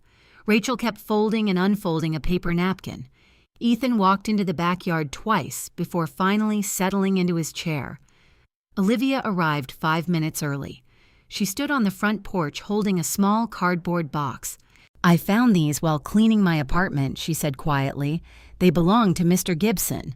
Michael looked inside the box. A tape measure, an old company coffee mug, a worn leather notebook, and a faded baseball cap embroidered with the original Gibson Construction logo. Michael smiled gently. He would have laughed. Olivia smiled through moist eyes. "He kept forgetting these at the office. I kept bringing them back. You never threw anything away." She shook her head. "They reminded me of him." I felt another wave of gratitude toward this young woman. She wasn't pretending. Every word sounded genuine. At exactly 7, Michael opened the briefcase. "This evening begins with Mr. Gibson's final video recording." Nathan looked surprised. "I thought we'd already seen the last one." "So did I," Michael replied, "but Mr. Gibson labeled this separately." He connected another USB drive to the television. The screen slowly lit up. Daniel appeared again. This time he looked noticeably thinner. His cheeks were hollow. His skin had lost much of its color. I immediately realized this recording had been made only weeks before his death. Yet somehow, his smile remained exactly the same. Warm, patient, steady. "Hello again." His voice was weaker now. "If you're watching this," he laughed softly, "then Michael has probably made all of you wait longer than you wanted." Nathan couldn't help smiling. Daniel always knew how to ease tension. Then his expression became serious. "Tonight, I need to tell Bella something I should have said years ago." My heart began racing. Daniel looked directly into the camera. "Bella, I owe you an apology." I immediately whispered no, as though he could somehow hear me. "You spent 42 years believing we shared every important decision." He slowly shook his head. "We didn't. I chose to protect you without asking whether you wanted protection." His breathing became heavier for a moment. "I know you. If I'd told you Nathan needed help, you would have emptied your retirement account. If I'd told you Rachel was about to lose her home, you would have sold your jewelry. If I'd told you Ethan's businesses were collapsing, you would have taken another teaching job." A faint smile crossed his tired face. "You would have done all of it." He paused. "That's why I couldn't let you." Tears blurred my vision. He knew me completely, better than I knew myself. Daniel continued, "I never wanted your kindness to become another debt you carried. I married you because you already gave enough." He reached into his shirt pocket. Slowly, he removed my original wedding ring, the same ring Michael had returned to me days earlier. "I've carried this with me since your arthritis got worse." He smiled gently. "You kept apologizing because you couldn't wear it anymore. You didn't know. I liked carrying it. It reminded me why I kept fighting." I instinctively reached into my pocket. The ring was still there, warm against my fingertips. Daniel took a slow breath. "There is one more thing." His eyes grew moist. "I never thanked you." I froze. "For what?" His voice became almost a whisper. "For loving my children. Even when they struggled to love you back." The room fell completely silent. Nathan lowered his head. Rachel quietly covered her face. Ethan stared at the floor. Daniel continued, "You never complained. You never asked me to choose. You never reminded me how much you sacrificed. You simply kept showing up. Birthday after birthday, graduation after graduation, hospital visit after hospital visit. You gave them a mother's heart. Without asking them to call you mom." I couldn't stop crying. Daniel smiled through tears of his own. "If they finally understand that, I'll consider my greatest prayer answered." The screen remained quiet for several seconds. Then Daniel looked towards someone standing behind the camera. "Olivia," she looked up sharply, "come here." The camera shifted slightly. Olivia, much younger, stepped awkwardly into view. She looked embarrassed. Daniel laughed. You're always hiding. She smiled shyly. I don't belong on camera. Actually, Daniel answered warmly, you belong exactly where honest people belong. He turned back toward the camera. My family deserves to know why Olivia is here. He gently rested one hand on her shoulder. 2 years ago, I accidentally left confidential financial reports on my office desk. I came back after hours. They were exactly where I'd left them. He smiled proudly. Olivia had locked the office instead of reading a single page. She looked embarrassed. I was just doing my job. Daniel laughed softly. No. You were protecting someone else's trust. He faced the camera again. Character isn't demonstrated by the big moments. It's demonstrated by the moments nobody else ever sees. Olivia quietly wiped away tears. Daniel continued, that's why she's here. Not because she's perfect, but because when she speaks, I know she'll tell the truth.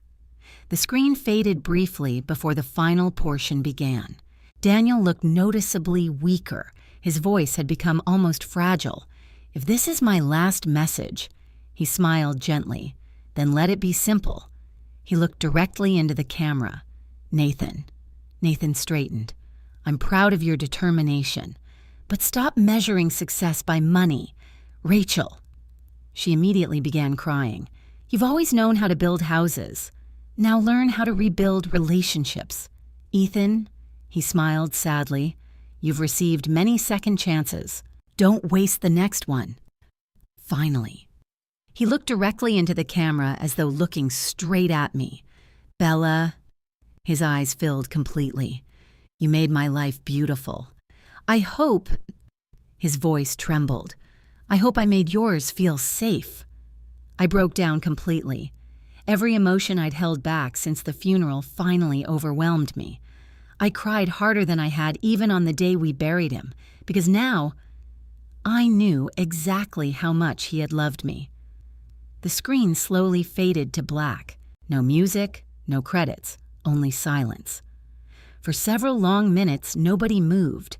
Finally, Nathan stood. He walked around the table. Without saying a word, he knelt beside my chair. I'm sorry. His voice was barely audible. For every year, I made you feel like you didn't belong. Rachel joined him. Then Ethan. The 3 children Daniel had spent a lifetime protecting stood beside me with tears in their eyes. For the first time in 42 years, I no longer felt like Daniel's wife. I felt like part of his family. Michael quietly allowed the moment to unfold before closing the briefcase. There is only one evening left. Nathan looked toward him. The inheritance. Michael gently shook his head. No. The legacy. He rested one hand on the locked leather briefcase. Tomorrow. We finish the journey exactly as Mr. Gibson intended. And only then, he smiled softly, will you understand what he considered his greatest gift. The final evening arrived more quietly than I expected. There were no anxious phone calls, no whispered conversations, no speculation about money. Instead, each of us came carrying something different. Nathan arrived with a faded tackle box. I found this in my garage, he said. Dad and I used it when we went fishing. Rachel carried an old recipe binder. I thought Isabella might want this. She smiled at me. It has Dad's notes in the margins. Ethan brought a wooden birdhouse. I never finished it when I was 12. He laughed softly. Dad kept saying we'd finish it together someday. Olivia arrived empty-handed. She apologized immediately. I wasn't sure if I should bring anything. I smiled. You're here. I think that's enough. For the first time since Daniel's funeral, everyone smiled. It wasn't a big smile. It wasn't forced. It simply felt real. At 7 o'clock sharp, Michael Bennett entered carrying the leather briefcase one final time. He looked around the room before setting it gently on the dining table. I have to admit, he said quietly, this isn't the family I first met after Mr. Gibson's funeral. Nathan nodded. I don't think we're the same family anymore. Michael smiled. I believe Mr. Gibson would be very pleased to hear that. He unlocked the briefcase. Inside remained only a single leather folder. No thick investigation reports, no USB drives, no photographs, no financial statements, just one folder. Embossed across the front were 2 words, final letters. Michael looked at each of us. Mr. Gibson wrote 1 letter for every person in this room. He removed 6 envelopes. Each had a name written in Daniel's unmistakable handwriting. Nathan, Rachel, Ethan, Olivia, Isabella, and 1 final envelope addressed simply, "My family." Michael handed each of us our envelope. You may read them silently. The room became completely still except for the sound of paper unfolding. My hands trembled as I opened mine. Bella. If you're reading this, then Michael ignored every complaint exactly as I instructed. I laughed through my tears. That sounded exactly like Daniel. You once asked me what I feared most. You thought I'd say cancer, or losing the business, or growing old. The truth is, I feared leaving you alone with unfinished misunderstandings. I stopped reading for a moment. Daniel had known. He had known how lonely I might feel after he was gone. I continued. For years you wondered whether you truly belonged in this family. You belonged the day you chose to love my children without demanding anything in return. Family isn't earned by being accepted. Sometimes family is built by refusing to stop loving people while they learn how to accept you. Fresh tears rolled down my cheeks. Further down the page he had written, "Please forgive them." Not because they deserve forgiveness, but because bitterness would become a burden I never wanted you to carry. The final line nearly took my breath away. Live the years I no longer have. Don't spend them talking to my photograph. Spend them making new memories with the people sitting around your table. I folded the letter carefully against my heart. Across from me, Nathan quietly wiped his eyes. Rachel was openly crying. Even Ethan, who usually hid every emotion behind humor, made no attempt to hide his tears. Michael waited patiently until everyone finished reading. Finally, he spoke. Mr. Gibson requested that anyone wishing to share part of their letter may do so. Nathan looked at his envelope. "I'd like to." His voice shook. He wrote, Nathan unfolded the page again.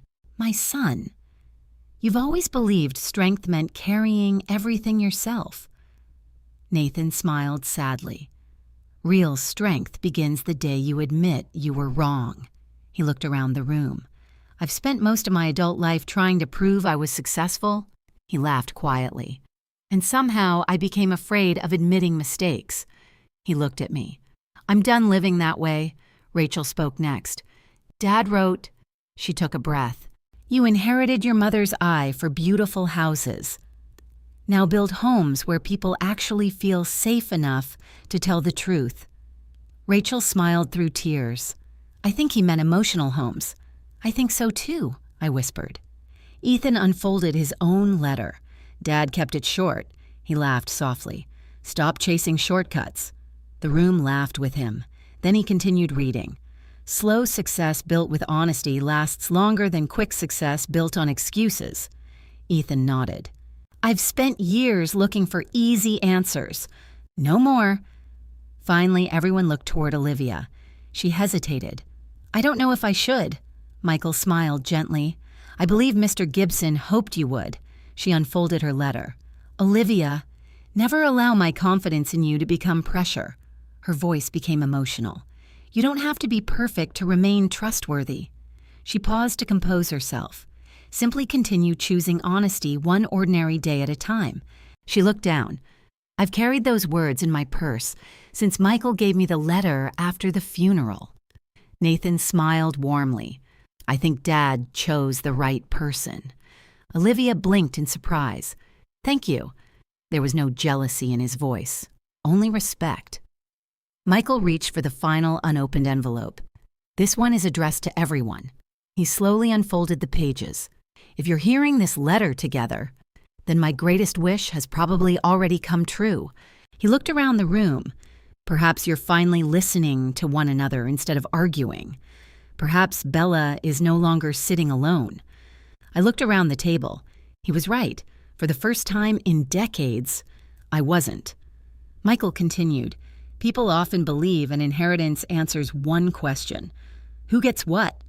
I believe it should answer a different question: who have you become? No one moved? If all you're leaving behind is money, your family will remember your bank account. If you leave behind character, they'll remember your life. Michael lowered the letter for a moment before reading the final paragraph. Everything I built will eventually disappear. Buildings age, cars rust, money gets spent, but kindness repeated across generations. That becomes a legacy. The room fell silent. No one cried now. Instead, a quiet peace settled over all of us. Michael carefully folded the final letter. There is only one document left. He reached into the briefcase. From a hidden compartment, he removed a thin envelope bearing the seal of the Gibson Family Trust. Nathan frowned. I thought everything was finished. Michael smiled. Almost. He rested the envelope gently on the table.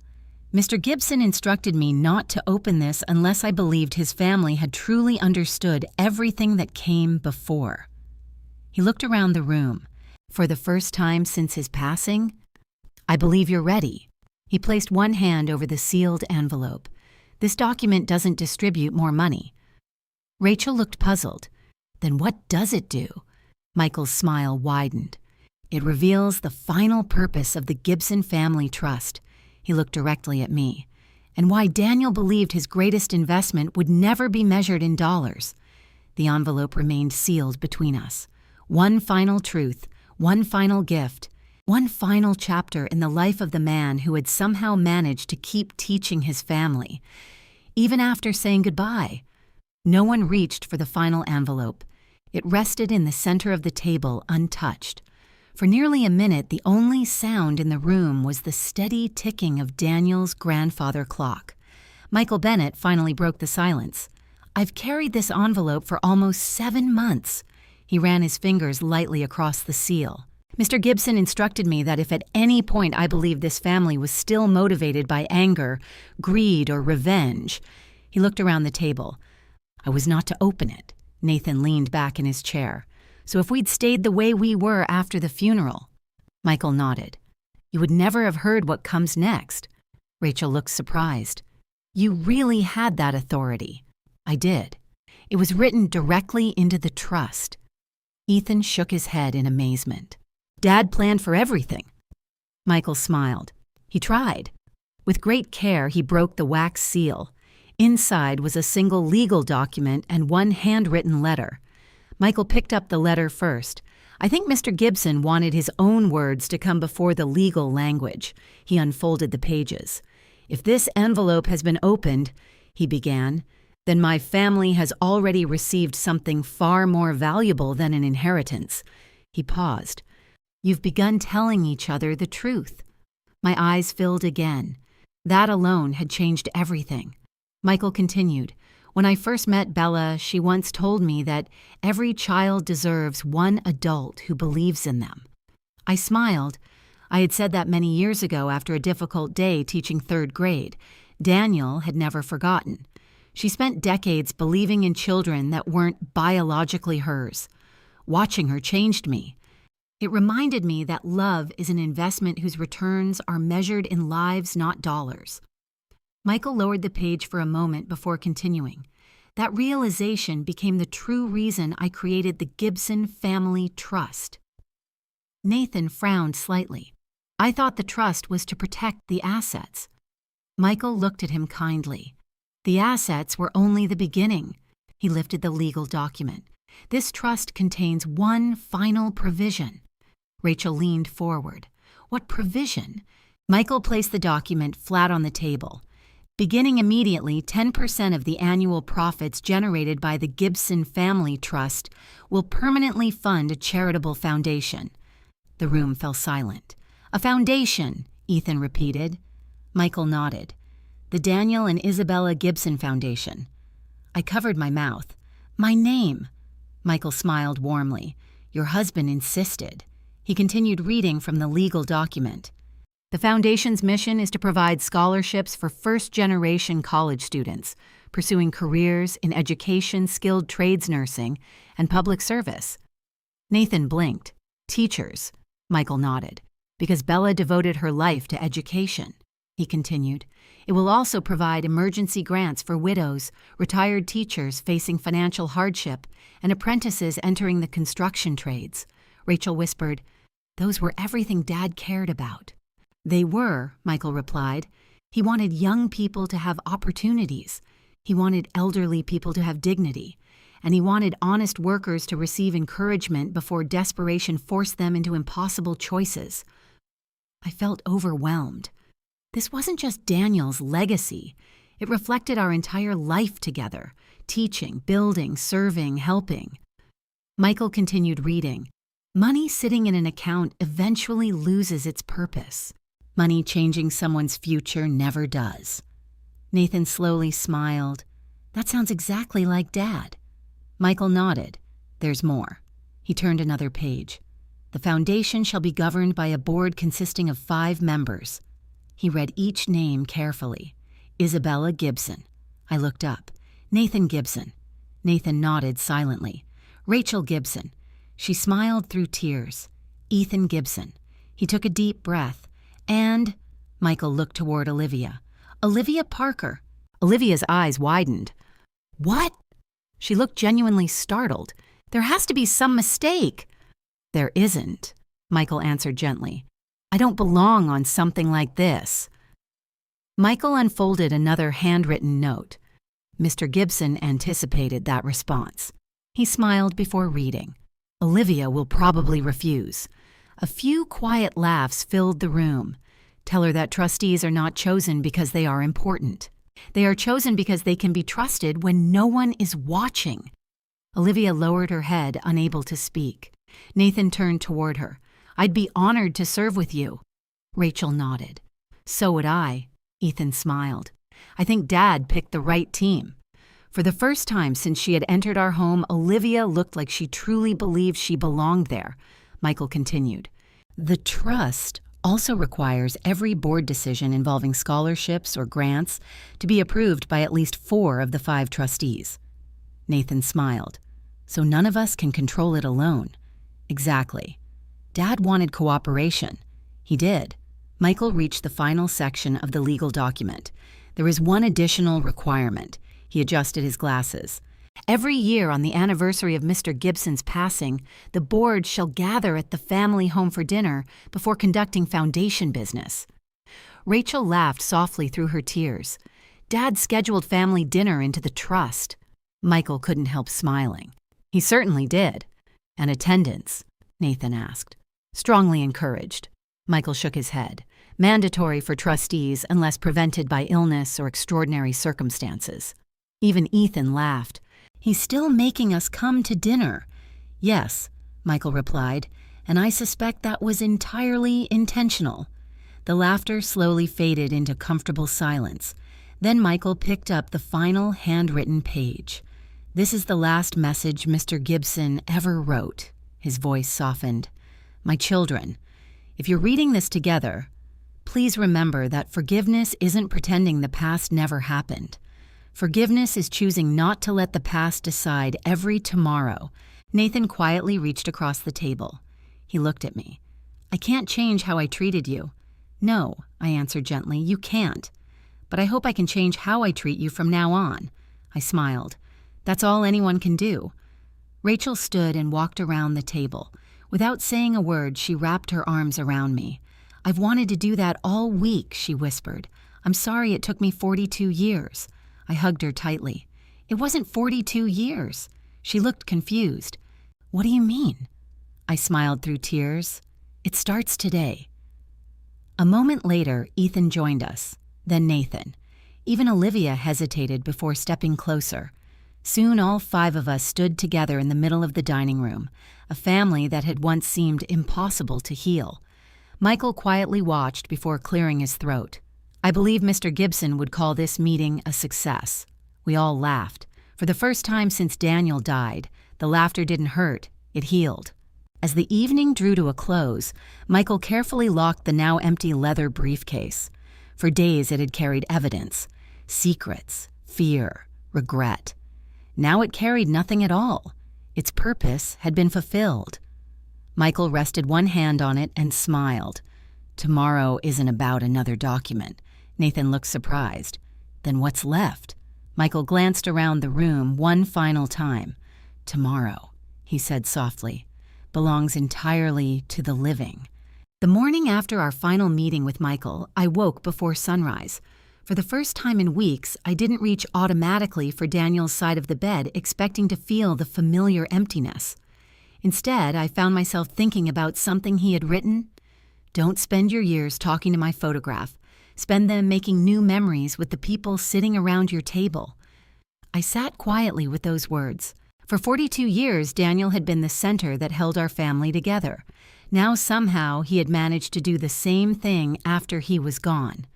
Around 9 o'clock, the doorbell rang.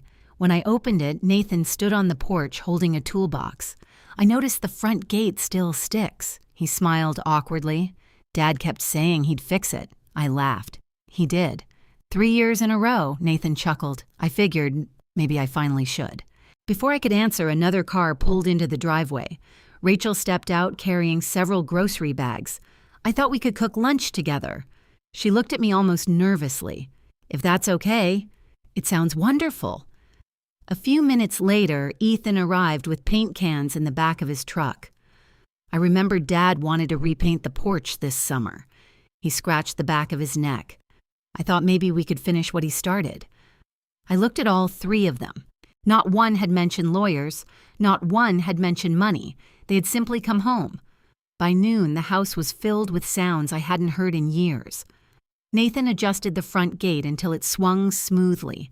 Rachel laughed as flour covered half the kitchen counter while trying to recreate Daniel's favorite biscuits.